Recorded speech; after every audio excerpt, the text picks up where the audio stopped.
Magnetac fat invitation. Is to say we're interested in the politics of knowledge production, with what gets into any prevailing, what Foucault would call regime of truth, and what gets left out, what gets effaced, what gets excluded, and thereby comes to constitute the dominant construction of reality at any moment in time. The museum, a site, is as good as any other place for monitoring or observing those politics.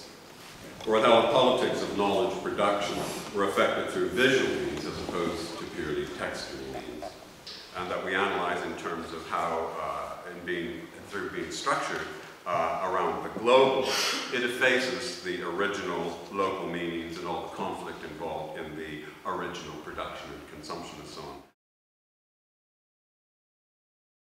It struck us, or that aesthetics is a key organizing principle in the production and dissemination of contemporary knowledge. Scientists now themselves admit that such image-making processes and choices are subjective, and that subjective input is actually necessary, a necessary requisite to make things work, a necessary tool to communicate their findings among colleagues and public.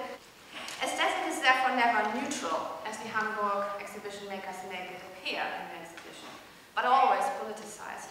Aesthetics is the result of decision-making processes of struggle, and it should provoke such struggles, we think, in a democratic society.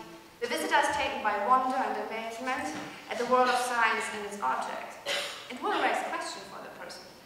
But the political nature of the aesthetics, the decision-making processes which went into the making of those, let's say, virus images, these are actually very often not presented. Aesthetics, when it started out in philosophy, it was never about what is pretty or what is aesthetic. It is about sense-based appropriation of the world.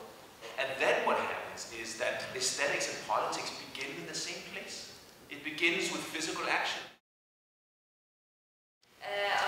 Aesthetic from aesthesis, which refers to senses. And this is, well, highly important for any museum, I would say. It's very challenging, and it's very important for curators and also museum professionals just to be aware that throughout, by performing aesthetics acts, they are also doing political acts. So to be talking about aesthetics, politics of aesthetics, and to sort of be using that language, but without giving us the visual information, I find quite problematic. Another reason why we have this arrogance of the exhibition makers is that we really miss a critical tradition within the world of cultural museums. There is an issue about exhibition design, and it is making me think about the politics and almost an insidious kind of thing. And you go to look at contemporary exhibitions now all over the world, and they all look the same. And what are we saying to people? I agree with your general critique that in science museums, visualizations also try to seem to convey a rather peculiar idea that science is beautiful rather than, say, expensive and painful. In the sense of what we are saying, and we are in the domain of the politically correct, we're in the domain of fashion and trends, and I also think we're in the domain of manipulation that you referred to this morning.